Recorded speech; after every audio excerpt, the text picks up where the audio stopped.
Ta-da! Magical DIY filming! It's Brooke from Fascia Freedom Fighters, and I'm here with Christine Jablonski, who's one of my fabulous Yoga Tune-Up colleagues, and I've been calling you the knee whisperer.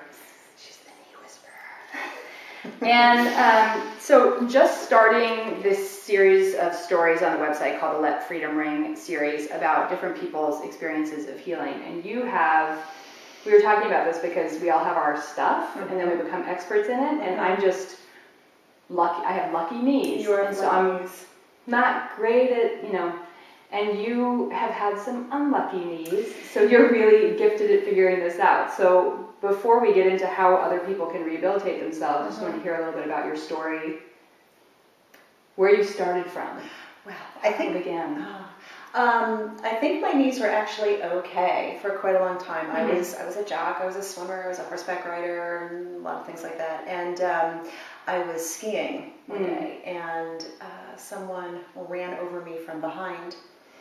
And when I fell to the right, my binding didn't release on my left side, so my lower leg kind of went one way, and it was kind of skeevy at the time.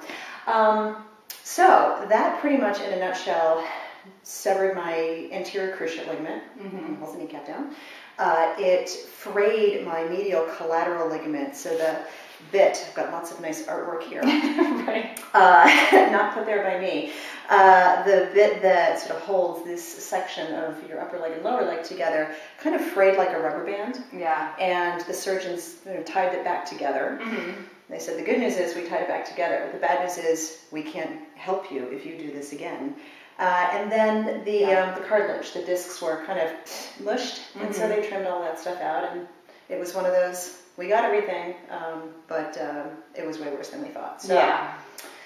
So the recovery in my physical therapy, and I had great surgeons and great physical therapists, was strengthen and tighten, strengthen and tighten, strengthen and tighten every muscle around your knee joint to support it. Yeah. So that was a lot of leg extensions, a lot of leg presses, lots of work on the quads and the hamstrings. Yeah. And then the surgeon said, in about 15 years, you will experience early onset osteoarthritis. Your knee will start to fail.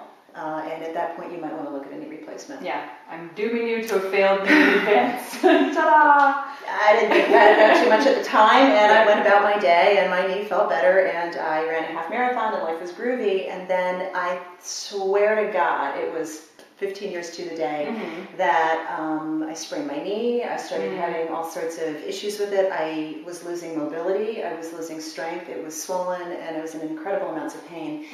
And I had 3 spectacular, incredibly well-respected surgeons on the East Coast say, well, one said, you need a replacement.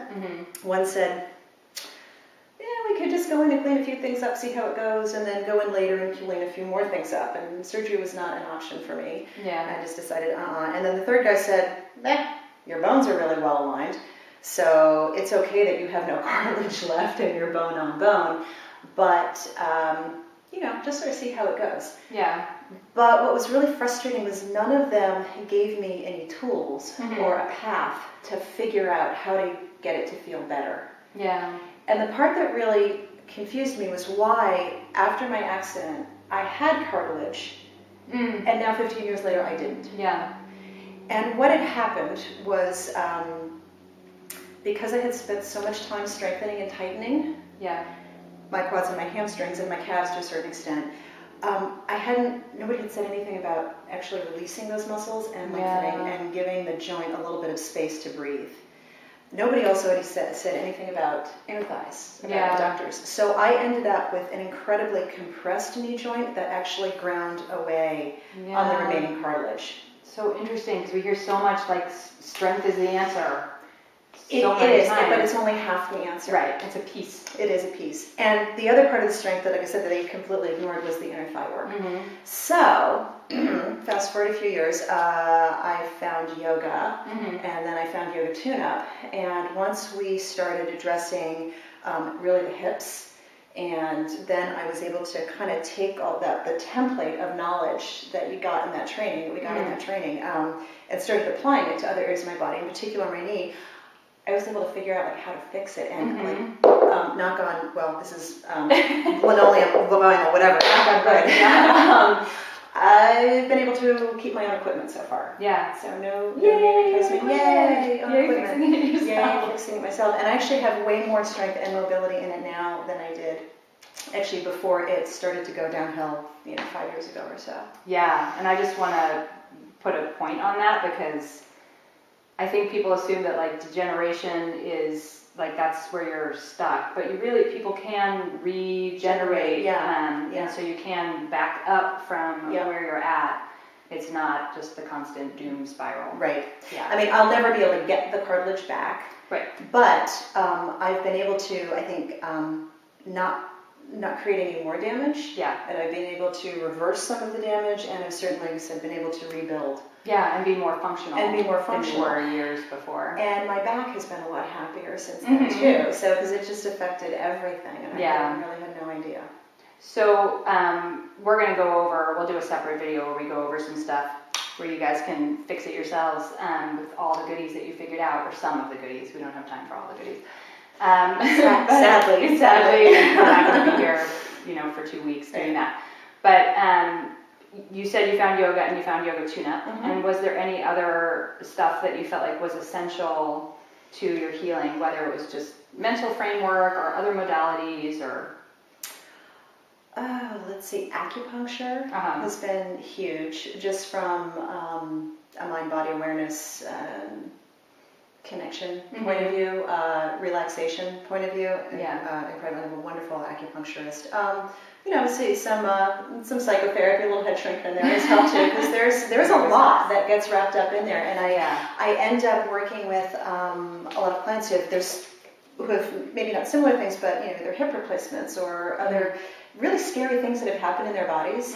And as I said to somebody the other day, it takes a village to kind of heal one of these joints, because it's not just your doctor and it's your doctor, your physical therapist, yourself, and I would say a bigger community of other kinds of healers. Yeah.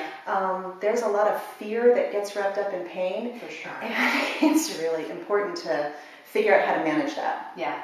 Because it can become very consuming and stop you from peeling away the layers.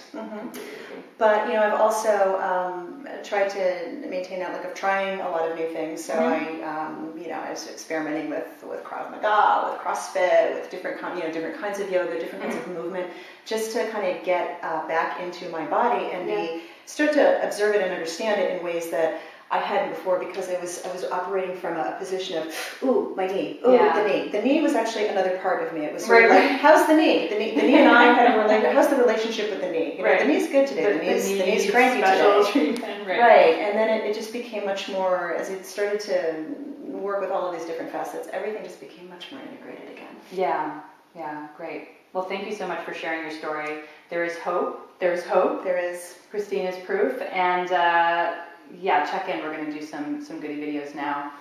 I'm going to go do my super pro thing and turn it off.